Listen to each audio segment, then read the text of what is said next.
భోజనం చేసిన తర్వాత ఒక తమలపాకు నవిలితే ఆ తృప్తే వేరు. తమలపాకు అనగానే చాలా మందికి కిళ్ళి గుర్తుకొస్తుంది, కానీ 400 ఏళ్లుగా దీన్ని ఆయుర్వేదంలో వాడుతున్నారు. ఈ తమలపాకులో vitamin A, B complex, C, calcium, iron, potassium లాంటివి బాగా ఉంటాయి. ఇవి ఇమ్యూనిటీని బూస్ట్ చేస్తాయి, చర్మం, కళ్ళు, ఎముకలు బాగుండేలా చేస్తాయి. తలనొప్పి ఉంటే ఒక తమలపాకు నమలడం వల్ల రిలీఫ్ కలుగుతుందని ఆయుర్వేద నిపుణులు చెబుతున్నారు. ఇందులోని కూలింగ్ ఎఫెక్ట్, మైల్డ్ స్టిమ్యులెంట్స్ ఒత్తిడి, ఆందోళనలు తగ్గించి మూడ్ ఫ్రెష్ చేస్తాయి. పైగా ఇది జీర్ణశక్తిని బ్యాలెన్స్ చేస్తూ పేగుల ఆరోగ్యాన్ని కాపాడుతుంది. వాత, పిత్త, కఫ దోషాలు తగ్గుతాయి. పైగా శ్వాసకోశ సమస్యల్ని తగ్గించడంలోనూ హెల్ప్ చేస్తాయి. జలుబు, దగ్గు, బ్రాంకైటిస్ లాంటి వాటికి తమలపాకు రసం బాగా పనిచేస్తుంది. 1 టీ స్పూన్ తేనెలో 2 టీ స్పూన్ల తమలపాకు రసం కలిపి రోజుకు 2 సార్లు తీసుకుంటే దగ్గు, జలుబు మట్టుమాయం అయిపోతాయి. అంతేకాదు ఇందులో anti fungal, antiseptic గుణాలున్నాయి.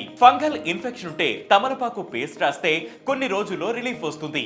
Arthritis, orchitis లాంటి సమస్యలకు దీన్ని ఉపయోగిస్తారు. కాబట్టి మీ డైలీ రొటీన్ లో ఒక తమలపాకుని యాడ్ చేస్తే చాలా బెనిఫిట్స్ ఉంటాయి.